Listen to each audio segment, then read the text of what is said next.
Oh, g'day guys. I said I'd pop up some harness previews, and so even though this is one filthy old meeting on Friday night in Hobart Town, I better be stick true to my word, I suppose, and put something up there, even if it's more of a token effort.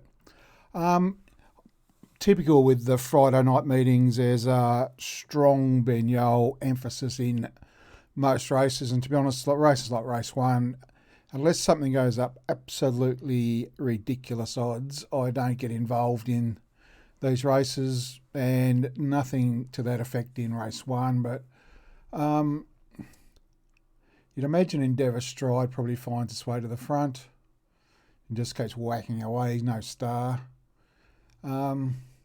Couple here, Roughies.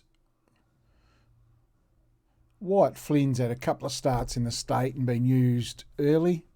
If it gets set up at big odds, who knows? But hard to see too much pressure being all one stable. The second's not much different as far as the early tempo. You get some danger on 7. You imagine he might push over and having all stable mates underneath find his way to the front.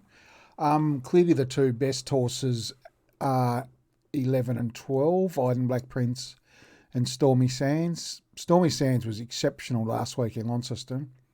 Did a power of work and just refused to give in and went under narrowly. Iden Black Prince is another sort of led in a tougher race last week and got touched off on the line.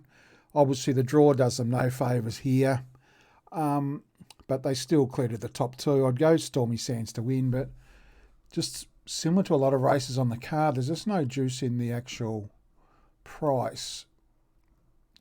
So you can see he's $3.10, $4.40, and even some Dan I reckon will get over and lead. He's $6. So there's no value in any of those prices. Race one, you see $3.10 Endeavour Stride. I couldn't tip anybody into that. The third, even lot here. There's one here that is going to win a race soon. I just wish it had drawn a barrier. It's number 7, Princely Rain. Ton of gate speed underneath it though. Miss Barty begins okay. Spiky Boy led and handed up a couple of starts ago. Don Heston generally races best when driven cold, but does have gate speed. And Be Good Benny's another on speed type. So interesting decision early for Todd Rattray, whether he goes forward or all the way back from 7. But we'll just have a quick look at his form where we race 3. So obviously it doesn't look too good on flash on paper. So beaten 22 metres, 12th of 14. This was a stand start, and we'll just show the All scooter. what occurs here. So here he is here, 3 off number 3 in the blue and white checks with the red.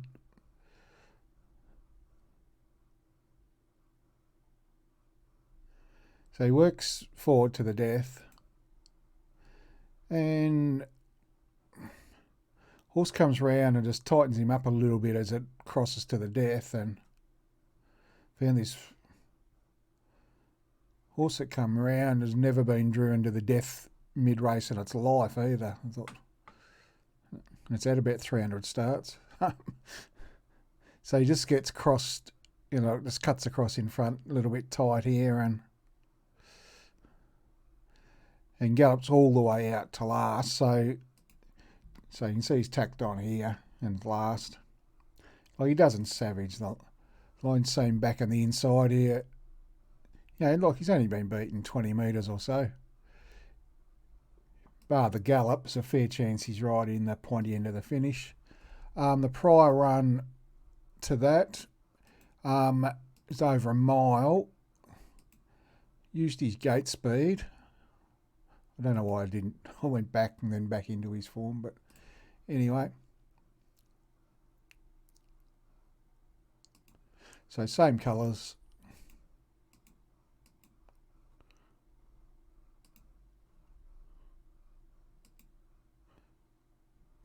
So you see he's just working across to find the front. As I pointed out at the beginning, though, there's a ton of gate speed underneath him tonight. It's highly doubt if they do go forward, I doubt they really press the button and try and get over. I'd imagine they just work across. And then the 100 to 1 pop, so virtually all the old horses, and this 100 to 1 pop comes up and looks him in the eye, does his job for the team.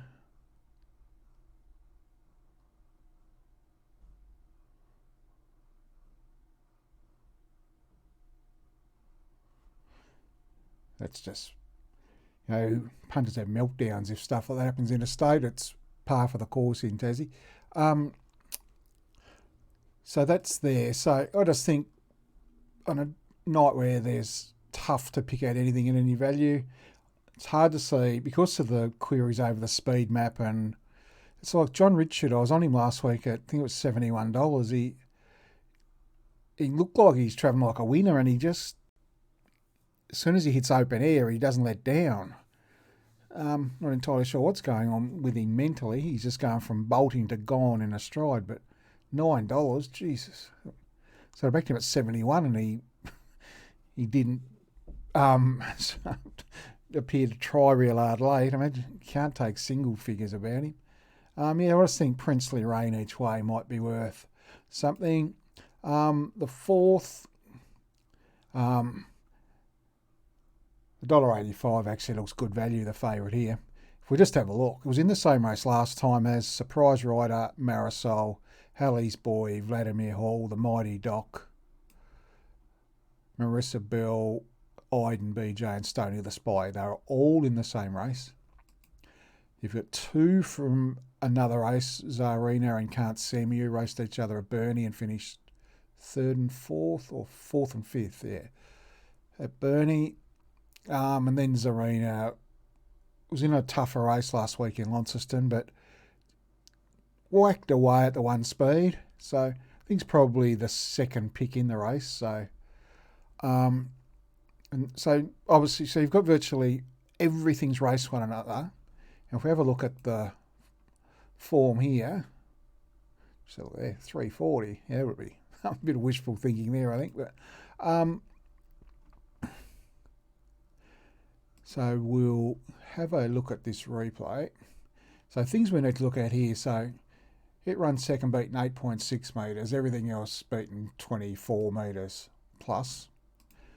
Comes from last. They run the last half in 57.3. So it's running the 56s itself. But we'll watch the replay. If he does a good thing,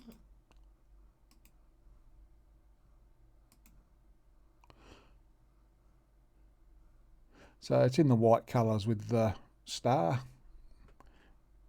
with Ricky Duggan's red helmet. They do go very slowly mid-race here. And the leader's pretty handy horse. He's a big Dow one pace type. So you can see Ricky takes off here.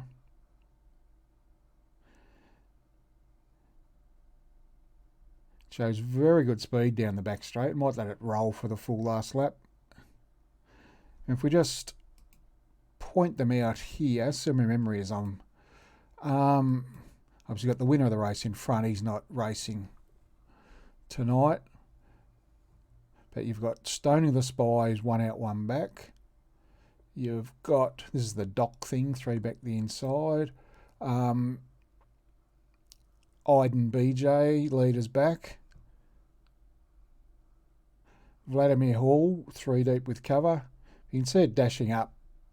Everything else is flat out, and these two just... So it's virtually, like exactly the same field. And just, it's put, 15 metres into them. The rest of them, like, ignore the horse on the inside. It's not in the race. And so the rest of them are all about equal. Truth be told, this horse out here, he's 50 to 1. He could run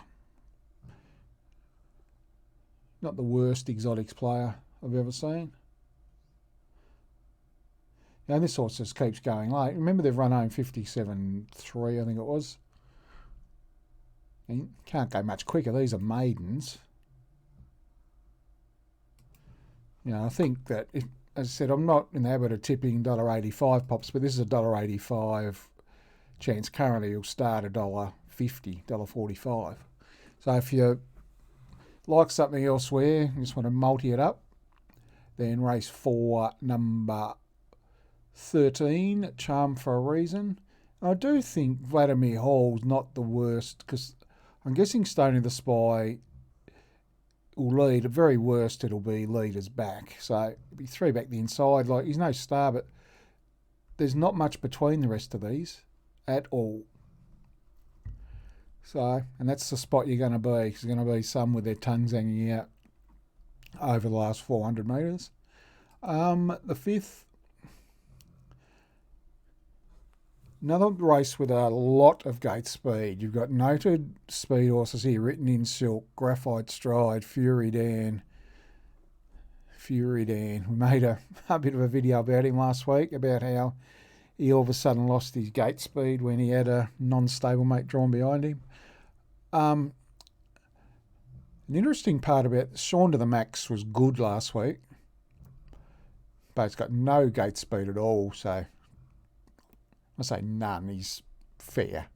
So tricky draw out in 5s, probably have to go back. Remember Now's horse, very good gate speed. He's been struggling for his best form, but you look at betting, it's interesting. It's 23 into 4.8, 460 now. There's a lot of gate speed underneath, but it does have good gate speed itself. I'm not too sure whether...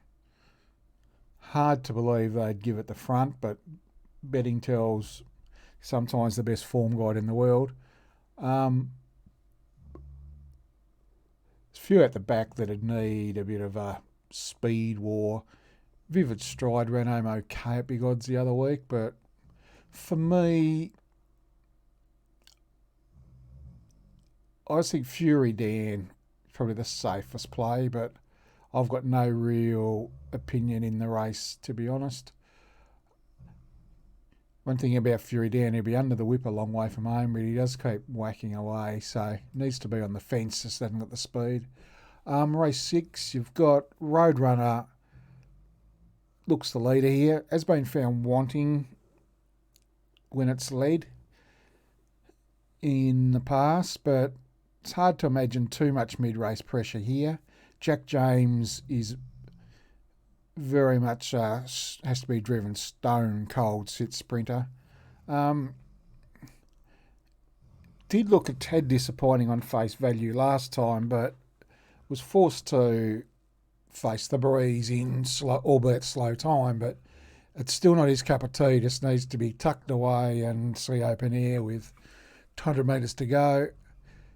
If he could drop into the back of Roadrunner, he'd be a great each-way bet, but I'd imagine our Baloo holds Roadrunner's back. I'd still have him as the top pick, but you can never back him with confidence, Jack James, because he has to be driven stone cold, as I said, and it has a hard luck tail as often as he wins races. Castle Retreat's been pacing as if he's never seen hobbles before.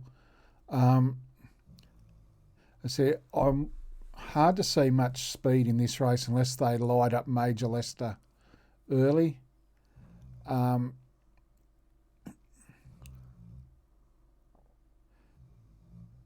Yeah. So forced to pick one, though. Jack James each way. At least, given even luck, he'll be finding the line. New Russ is a good on-speed horse. Doubt he crosses the pole, but I suppose if you look at it that way, if Russ is going forward, means Jack James will set 1-1 at worst. So, yeah, so Jack James each way in the 6th. 7th, Kenya back into 59 grade, looks exceptionally well placed. Second at his past couple, on speed in tougher affairs. I see doubles probably going best to the rest, but it's a filthy draw for him. He's a big Dow, one pace type whose greatest asset's his gate speed. So inside the second row, he's just not a pegs horse or sprint lane type of horse. So He's likely to struggle from there unless it gets a lot of favours in the run. But you'd imagine Kenya's going to find the front. Miss and Rock was okay last week. Become very dour as she's got older, used to have good gate speed. Hasn't got out of the gate for a long time. Staley went okay last week at odds. Might be one. Do think Kenya's the one to beat there, but it's a bit of a broken record. They're gun to your head. They're the horse you pick on top, but backing them at the prices they've been served up at's a totally different story. We are into like 135% markets at the moment, so when things compress a little bit later, might be a few more backable. The last is just one of the very even affairs. Tricky speed map as well. The dude's one he's never been a horse you could use early, and he's been driven upside down a few times of late, so the form 97766 doesn't exactly read well, but he obviously draws to get a softer run in transit, which is his go in life.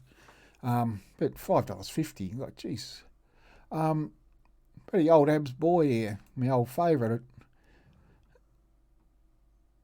Oh, it's been going around at 81.61. Like, this is a bit easier, but $11. Like, you have a look there though. He's beaten 8 metres in a 61 grade. What is this? This is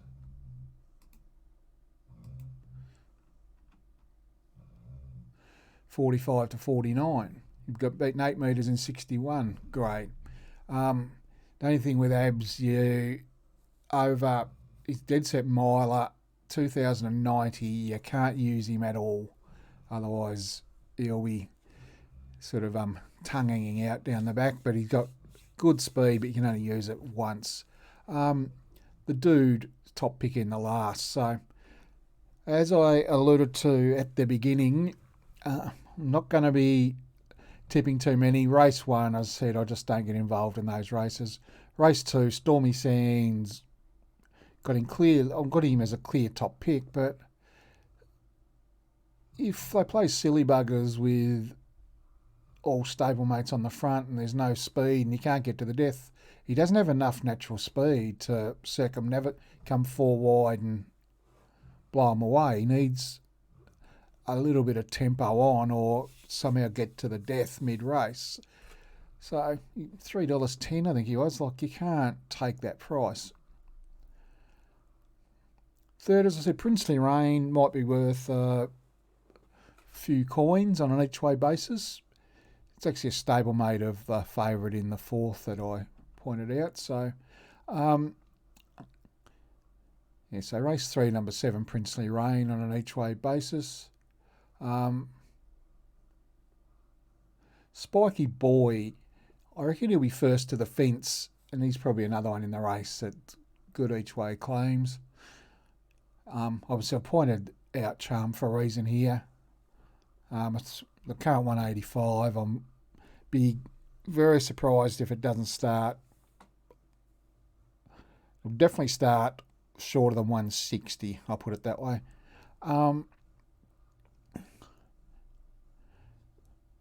The fifth, I said, a lot of gate speed here.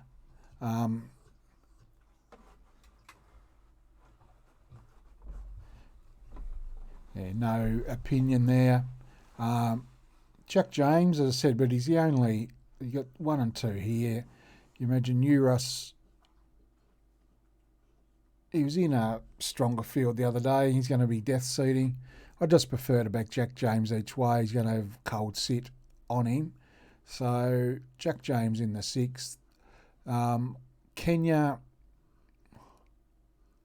if you're the trading type, I'd probably back Kenya in race 7. It's hard to see him not finding his way to the front, and if he's in front, he'll be trading. He'll look the winner at the 200 metre mark. And in the last, probably, I'd imagine the dude, he's not going to start.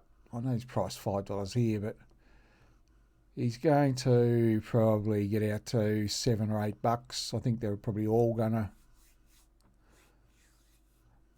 tighten. Like, it's hard to make a case for any of them. But to be honest, nothing surprises you. Some of the horses that get backed nowadays, you just think, why or how?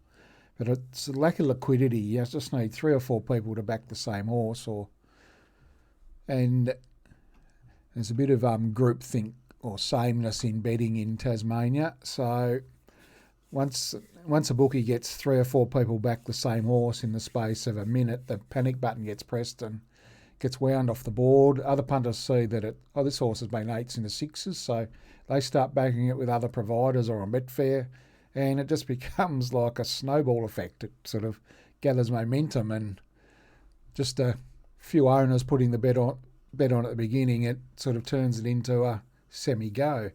Sad but true. So probably the worst preview I've ever done. As anybody who knows, I never tip favourites. But there's no point tipping something for the sake of tipping it. Like, it's sometimes you got to take what you're given. So I'll make the suggested bet Princely Rain on an each-way basis, and keep following him as well. His best form's in mile races, so